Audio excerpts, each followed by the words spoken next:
اے نانا کے روزے میرا گھر ہوتا ہے ویراں، اے قبر حسین آج کی شب ہے تیرا مہماں۔ امام حسین رضی اللہ تعالیٰ عنہ مدینہ طیبہ سے روانہ ہو کر 10-12 دن میں امن و امان کے ساتھ مکہ شریف میں داخل ہوئے۔ کوفیوں نے جب یہ سنا کہ آپ مکہ معظمہ میں آ گئے ہیں تو سینکڑوں خطوط آپ کی خدمت میں بھیجے، جن میں یزید کی ظلم انگیزیاں اور ستم ظریفیاں لکھ کر آپ کے پاس بھیجی اور آپ کو اپنی مدد کے لیے پکارا اور کوفے آنے کی منت و سماجت کی۔ جب ان کا تقاضا حد سے زیادہ ہوا اور خدا و نبی اور علی کے واسطے دیے تو حضرت امام علی مقام نے مجبور ہو کر اپنے چچا زاد حضرت امام مسلم بن عقیل کو اپنا نائب اور قاصد بنا کر کوفہ بھیجنے کا ارادہ فرما لیا اور خط میں لکھ دیا کہ میرے آنے تک یہ مسلم بن عقیل میرے قائم مقام فرائض انجام دیں گے۔ روایت ہے کہ امام مسلم بن عقیل امام حسین رضی اللہ عنہ کے حکم کے مطابق مکہ سے رخصت ہو کر مدینہ پہنچے، مسجد نبوی میں دوگانہ نماز ادا کی اور اپنے گھر سے اپنے دونوں ننھے صاحبزادوں محمد اور ابراہیم کو اپنے ساتھ لیا، کیونکہ وہ دونوں آپ کے ساتھ بہت مانوس تھے، یعنی آپ کے ساتھ ساتھ رہتے تھے، آپ کے بغیر رہنا مشکل تھا، تو آپ نے ان دونوں کو ساتھ لے لیا۔ پہلی ہی منزل میں یہ واقعہ پیش آیا، رات اندھیری تھی، راہ پر راستہ بھول گئے، بڑی تکالیف اور مشکلوں سے کوفہ پہنچے، مختار بن سقفی کے ہاں قیام فرمایا۔ کوفی لوگ جوک در جوک بیعت کے لیے حاضر ہونے لگے اور اپنی محبت اور عقیدت کا اظہار کرنے لگے۔ آپ نے ان کا یہ شیوا، یہ محبت، یہ عقیدت دیکھی تو ان کی ظاہری عقیدت محبت کا حال لکھ کر امام حسین کو بھیج دیا، یعنی یہ لکھ دیا کہ اے امام، یہ تو واقعی آپ کے دیوانے اہلیان کوفہ آپ سے محبت کا اظہار کر رہے ہیں، عقیدت کا اظہار کر رہے ہیں، اور زور شور سے آپ کے پیچھے، امام مسلم کے پیچھے نماز پڑھنے لگے، باجماعت نماز ہونے لگی، یہاں تک کہ 40,000 مردان جنگی بیعت وفا کے لیے آپ کے پاس جمع ہو گئے۔ نعمان بن بشیر جو کوفہ کا والی تھا وہ اہل بیت کا محب تھا، یعنی وفادار، محبت والا، اس لیے اس نے یہ سب کچھ دیکھا مگر خاموش رہا۔ مگر جاسوس تھے یزید کے، انہوں نے یہ خبر یزید تک پہنچا دی اور وہ آگ بگولا ہو گیا۔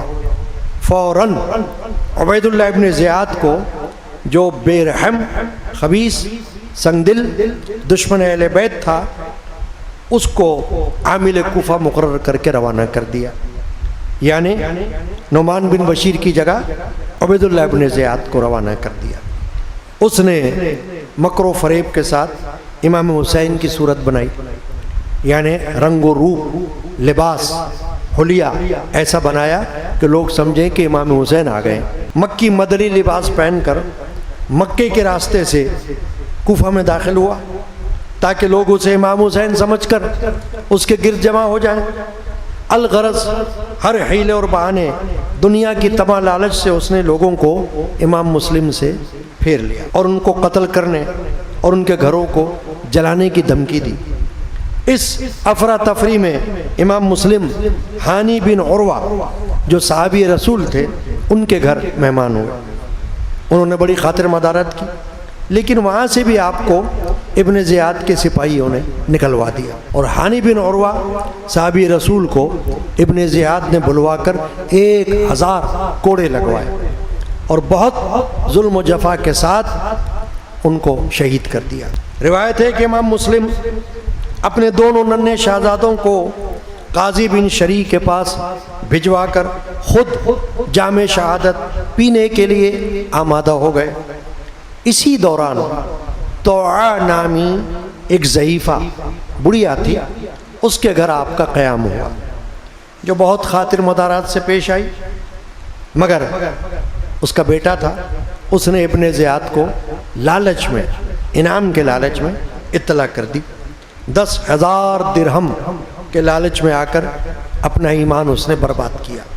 یعنی اس نے یہ خبر دے دی کہ امام مسلم ہمارے گھر میں چھپے ہوئے. آپ اس بے کسی اور بے بسی غریب الوطنی اور مظلومیت کی حالت میں راحل اللہ ان بدبختوں کا بڑی جرأت اور شجاعت سے مقابلہ کرتے ہوئے شدید زخمی ہو کر گرفتار ہو کر ابن زیاد کے پاس لائے گئے.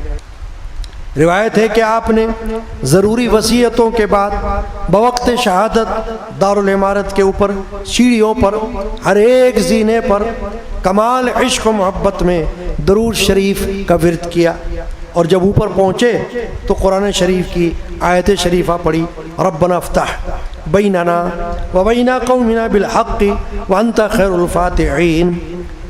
پھر مکہ کی طرف چہرہ کر کے امام عالی مقام کی بارگاہ میں استغاثہ اور سلام رخصتی ادا کیا، اور پھر دعائے مغفرت کی. جب بکر بن عمران قتل کے لیے بڑھا تو اس کا ہاتھ خشک ہو گیا.